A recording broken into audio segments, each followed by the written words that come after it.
Hello everyone and welcome back to Animation Pilgrimage, where we watch every theatrically released animated film in order. I'm Sean. And I'm Tennille. And today we are looking at the 1954? Yes. 1954 British and American animated film Animal Farm, based on the George Orwell book by the same name. Funny story about the British-American thing. Yes? So this is actually heralded as Britain's first animated feature film. I mean, that's fair. The last two that we could find that we couldn't actually watch were both like tutorial films on how to boat and what was the other one, like firefighting? Yeah, I think so. Well, they were instructional videos for the British Army. Okay. And, fun fact, they are actually made by the same people who made this film. I guess that makes sense. Mm-hmm. That makes sense. And this company, which is... I forget the name really quick. Hallis and Batchelor, which is a husband and wife team. Oh. Of John Hallis and Joy Batchelor. But, okay, cool. During the war, they also made a bunch of propaganda short films. I mean, that makes sense. Everybody was doing it. Well, the interesting about them was that apparently they were made for a Middle Eastern audience. Really? That's interesting. And the propaganda, it was all very anti-fascist. Well, yeah, that makes sense. I mean, it makes sense. It's just, it's interesting that it was made for a Middle Eastern audience. Mm-hmm. I wonder if they were doing that just to try to keep them out of everything that was going on. Probably. Because, you know, Europe was kind of in a giant mess at the point. Yeah, I imagine that's probably what that was all about. But still, just kind of an interesting little bit of history there. Mm-hmm. As far as the whole U.S. thing comes into play here, we're going to get to that in a little bit. Okay. So, if you want to hear more about that, stick around, because we've got a lot to talk about with this movie. Yeah, this is one of those movies that just has a lot of information around it, and it's a talking movie. First things first, I just want to point this out. This is not a kid's film. No, it tries to pretend to be. No, it was marketed as an adult animation. Even when it came out. Even though also when it came to the US, they kind of tried to flip that and also market it towards kids. Which didn't work, I hope. Which, if you see the poster at all that I'm showing for this movie, you'll see the big old tagline that they have on there, which is... You'll laugh! And cry a little. Oh, man. Which just made me laugh a lot when I first saw the poster. Yeah. I'm like, yep, that's America for you. The only thing that's really would be appealing to kids in this entire film would be, I guess there's like a duckling character that's supposed to be comedic. Yeah, I mean, you could just generalize it and say like, it's got animals, so it'll appeal to kids. Mm-hmm. And I mean, that's true to an extent. And I don't think there's anything wrong with showing kids this movie. No, except for the fact that animals are explicitly killed on screen. Yeah, but I mean, animals are killed on screen in a lot of children's movies. Kind of brutally. Yes, but I'm just saying, like, my sensibilities, it's like, I wouldn't care if a kid watched this. Yeah. Other than the fact that it is just complete propaganda. Yeah, the whole film is propaganda. I guess we haven't even touched on the subject matter of Animal Farm. Animal Farm. Mm-hmm. Should we just do like a really quick overview of the plot here? Yeah, in case there's anyone who is not familiar, read the book or seen the movie, here is a plot synopsis. So there's a farmer that is a drunkard and he's terrible to his animals, and there's an old pig named Major. Old Major? Yeah. Or Major, Old Major. And he's like, you know what? Don't stand for this anymore. Revolt. fight back. Well, he says the farmer's the only one who's benefiting, even though we do all the work. That's not fair. You animals should live in a utopia where you get to reap what you sow. Yeah, sounds And then good. Major dies. Immediately. Immediately. Right there. Yeah. On screen. Just has like a heart attack or something. Mm-hmm. So the next morning, the animals revolt because they're not being fed. And they chase Farmer, what's his name? Jones. Farmer Jones off the farm. And then they take over. They figure out how to do all the farming by themselves. And the pigs are the smart ones, so they just kind of help instruct everyone along and stuff. And there's like Snowball. There's two pigs that are kind of fighting for power. You have Snowball and you have Napoleon. Yes. And Snowball kind of takes control at first, and he's directing the animals. Wonderful and helping and like, Yeah. come my comrades, we can do this. We'll work hard, but we'll benefit in the end. Yeah. But eventually, Napoleon grabs power because he's been secretly training the pups of the dog that died during the revolution to be attack dogs. So he sends the attack dogs after Snowball, and they kill Snowball. And then Napoleon takes over with the help of the other pigs, specifically his like right-hand man, Squealer. What an apt name. Yeah. Don't be a squealer. But also, the reason that everyone else is okay with this happening, because everyone likes Snowball. Yeah. It's because Napoleon twists and saying he was working with Farmer Jones. He wanted to bring him back. Yeah, Snowball's a traitor. So that's why it's okay that he chased him out of the farm and killed him with dogs. Yeah. And then after that point, Napoleon is just in charge.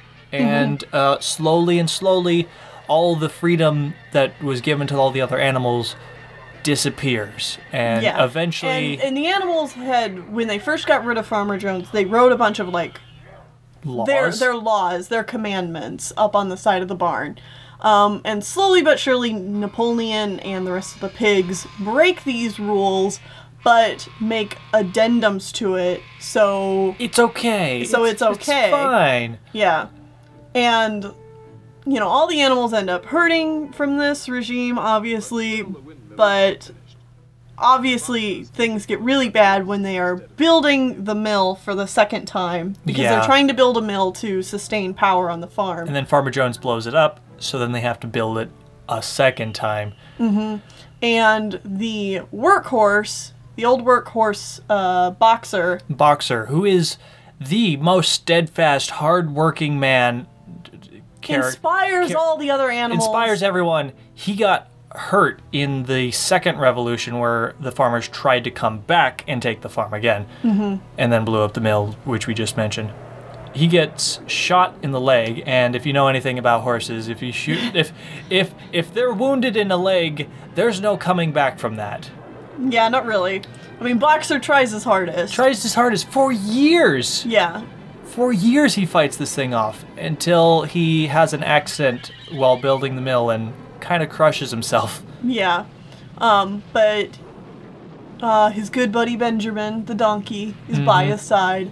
And, you know, the animals figure that, you know, oh, well, now Boxer will get his well-earned rest. He's worked hard for his retirement. And so this will be his time to rest. But no, the pigs call in the glue factory and take him away, because this whole time the pigs have been like slowly like integrating more things that they had initially banned off, like alcohol and trading with humans and living in the human house and like all of these other things. They're just slowly manipulating it until they're just living a life of luxury the way that most every human does. And they eventually, just send the horse off to the glue factory. Sell him off. Sell him to the glue factory and buy alcohol with it. Yep. And then by the end of the book, Benjamin sees the pigs and the humans, because the humans have come over to celebrate with the pigs. he looks at them and he sees them as the same thing. You can't tell the difference between them anymore. And that's the end of the book. In the movie, other animals come to help the farm animals. Because they hear that, well, all this stupidness is happening and they're just turning into more humans, which is what we were trying to avoid to begin with. So in the last 3 minutes, like you were saying. Yeah, the last 3 minutes of the movie are very different because then the animals have another revolution to take down Napoleon. Tear down the house and Yeah. presumably kill all the pigs. Yeah. So That's- yeah, that's the summary of the movie. It's pretty heavy stuff. Because what is it an allegory for, Neil? Well, if you haven't somehow read this book in an English class and haven't had a whole bunch of had to write a whole bunch of papers on it yet, it's an allegory for Russia's revolutions from going to being a czar-ruled country to communism. And Yay! specific characters in the book reflect directly with characters or with people in history. Yes. Such specifically Snowball and Napoleon. Right. Yeah, Snowball is Trotsky and Napoleon is Stalin. Yeah, so the guy that started communism. Was leader of the Communist Party. Yeah. And then the guy that kicked him out. Yeah. And then just kind of made it a dictatorship. It's communism, except I'm a dictator, so you don't worry about it. It's fine, it's fine. Well, of course, like the most famous quote from the book is, all animals are equal, but some are more equal than others. Yeah. Yeah. Do we want to talk about our feelings on the movie as a whole? Sure. I think it was well made for the most part. Yeah, I've only watched this movie one other time, and it was in an English class in like 7th grade. Yes. And I remember it Same. looking way worse than what it did. I was honestly impressed at how much it did not look like the ass I remembered it to look like. There was an ass in it. Yes. Yeah. Donkey, specifically. Yeah, I mean, it's not great by any means, but it's better than what we thought or remembered. Yeah, it does its job. It has a naturalistic look and feel to it. It's very grim, dark, obviously. There's actually some wonderful contrast with the backgrounds in the beginning of the movie, where it's like outside of Jones's farm. It's Flourishing and yeah, nice. it's very green, very saturated colors, and then when we get to the farm, it's very dark. And they have these great establishing animations with Jones showing what like a tyrant he is, like where he's abusing the animals and like throwing a beer bottle at his dog and like all this terrible kind of stuff. nasty What an stuff. awful king. Yeah. Hint, hint, wink, wink, nudge, nudge. Yeah. But like the animation itself is just okay. Yeah, the animation is okay, but it tells the story very well, which is what it was trying to do. Yeah. One thing I was just thinking about is I'm pretty sure this is the first non-Disney film that we've watched on Animation Pilgrimage that I've seen. It's like, this is the earliest non-Disney animated film that I've seen. That we've seen before. Yeah.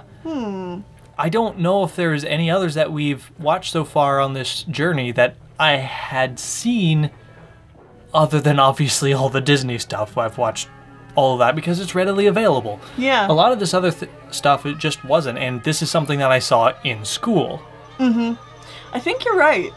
Yeah. Yeah. It's like, I don't, I obviously haven't seen any of the Russian or other foreign films. I definitely didn't see Gulliver's Travels or Bugville. Yeah.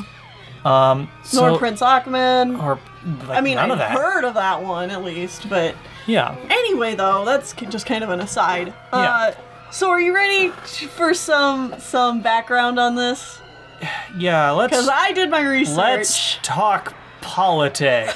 Oh, boy. Hooray! Oh, boy. Okay, so... the U.S. helped make this film. Mm-hmm. And by the U.S., I mean the CIA. What? The CIA paid for this film. Oh. But... Oh. But... Mm-hmm. Hallis and Bachelor, the company, the studio that made this film, did not know the CIA paid for this film. Oh. This film came out in 1954, and with pretty good commercial and critical success. But it wasn't until 20 years later that it came out that the CIA actually paid for this. So they just use like a front company, I'm assuming? Yeah, I mean, they just used some other kind of alias or whatever to pay for it. They and can they do made that. some very specific requests Ooh. on what Ooh. could be in the film and what had to be changed from the book. Ooh, can I guess? Take some guesses. Can I guess? Can it be that, the animals revolt at the end? Yes.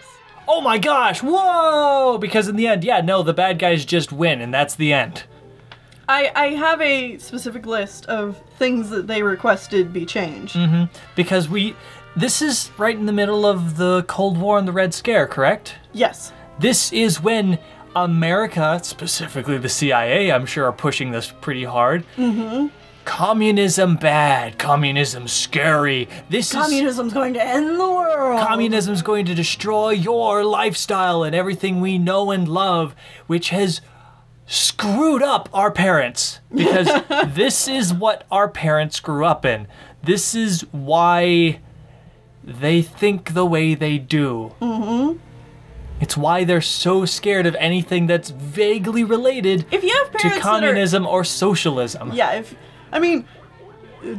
talking about Animal Farm here. Things are gonna get a little political, but I mean, if you have parents who, anytime you bring up socialism, they kind of go into like an irrational, fear-mongering hate diatribe, like with our parents, then Both of our parents.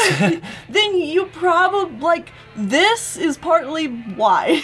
Like, even if they've never seen this film, this is just the stuff that they were fed as they grew up. So this Yeah. is what they are, That's why it's the Red Scare. yeah. But anyway, here's some of the changes that the CIA specifically said that had to be changed from the book. Okay.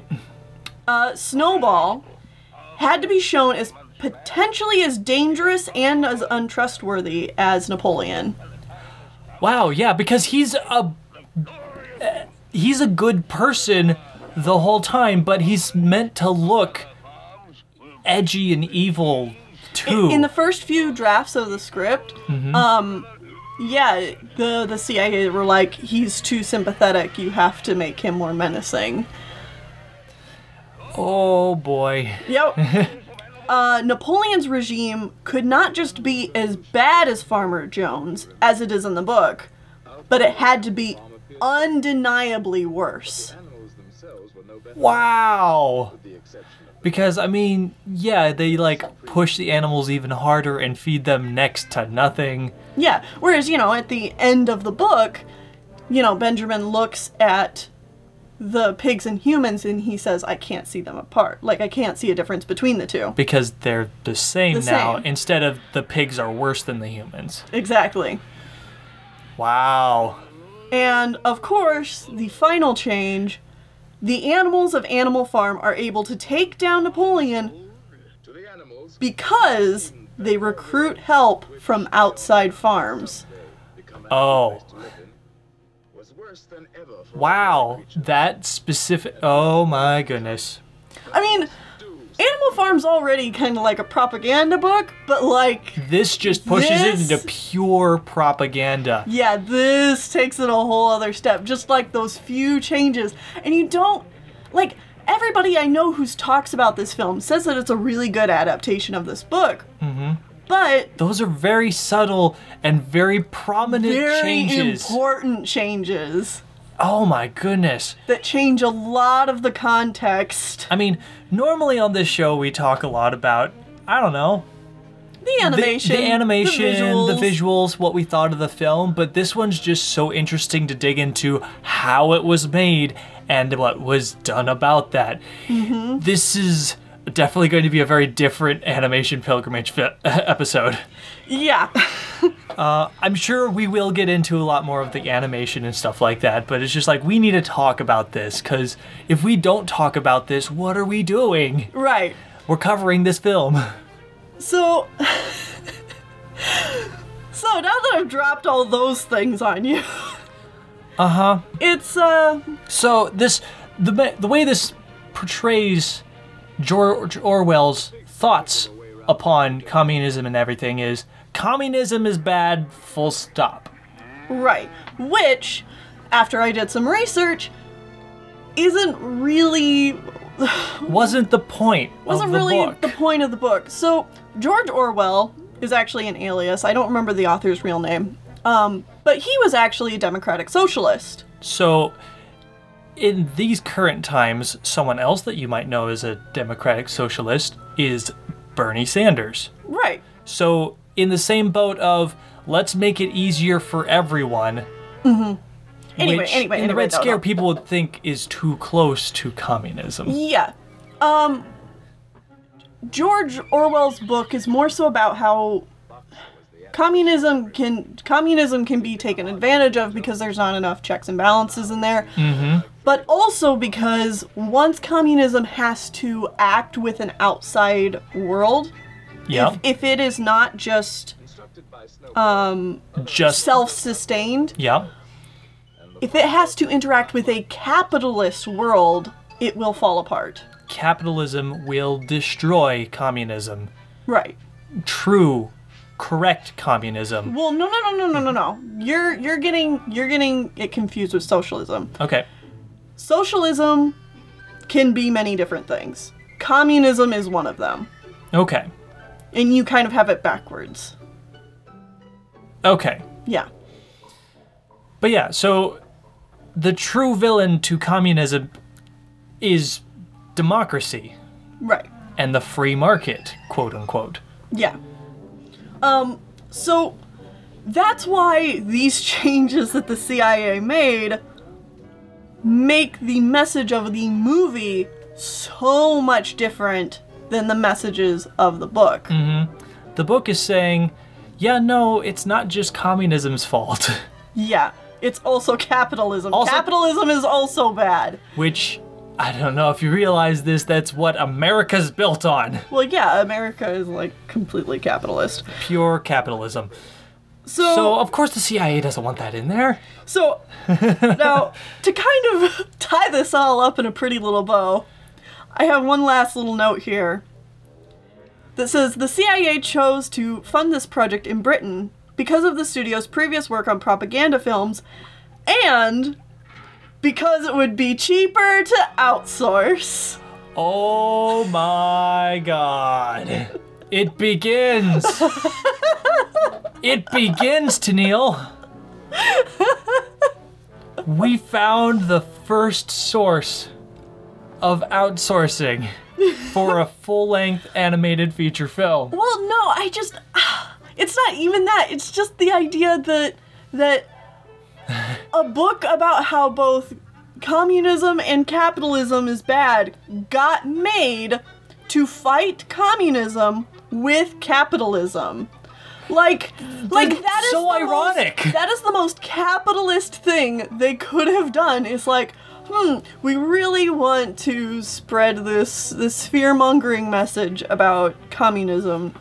I know, but we don't want to spend the money on Disney making it, because, previously the government had spent money for Disney to make these films, but that was expensive. Really expensive. Oh man, we could really pinch a few pennies if instead we hired this British studio. That is amazing. Mm-hmm. That is amazing. Holy crap.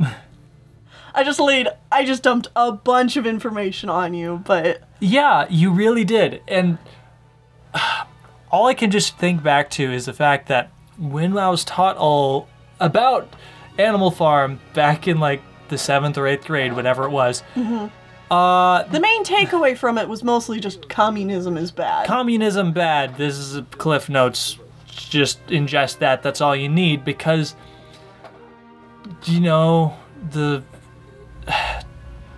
American school system? the American school system is still very behind. So of course they're still heavily pushing that communism is bad, even if that's not socially relevant anymore. Right. It's like, You could just teach us the whole message that this book was trying to go after. well, yeah, Because I you're think, currently in trade with a communist country. several. Several. Well, okay. I mean, yeah. I just. It's just baffling to think that I never knew this much about. I honestly the feel like true Animal message of Farm this. is taught at way too young an age. Because it's like, you're talking about political ideologies with 7th graders? 7th graders aren't going to understand this. No, they're just at the point where they're hitting puberty and they're worried about girls or boys or whatever gender they're after and stuff. Yeah. And I just mean, like they barely understand their own parents' political parties. their own parents' political parties, the government as a whole. Yeah. Anything like that. They're too young for this. So how Wait are until they they're in supposed- high school, please. Well, or even college, like, like even though this is a pretty simple story. It's meant to be like a fable, and it's a novella. Like, it's not even a full-length, real book. I use in air quotes, but I mean, I think its subject matter is deep enough that it should probably be taught at an age higher than 7th grade, 8th grade. Yeah, I would And agree. I think I've even heard people say that they've read this book at a younger age, and I'm like, what are you supposed to get out of that other than it's sad when the horse dies? It's sad when the horse dies and that pig is evil. Yeah. Yeah? I mean, the only thing you're gonna get out of it is whatever your teacher spoon feeds into you. After and you read it. that can be more dangerous depending on whatever your teacher's ideologies are. Like, that can be even worse. But that's just getting into like just the school system in general. Yeah. So anyway, let's bring it back to the movie. yeah. So, okay. I think we've talked enough about the like political History and of it. history around this. Let's actually talk about the filmmaking of this, I guess. I mean, I don't have that much else to say. It's fine. There's, for Britain's first film, you know what? Good job.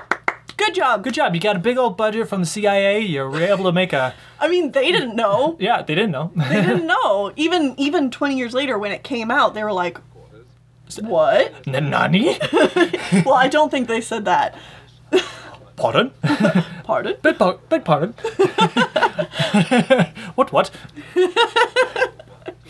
Sorry to all our British listeners. But, I mean, they definitely were able to get, like, all the theming across. Like, it's very dramatic and very somber. Like, even...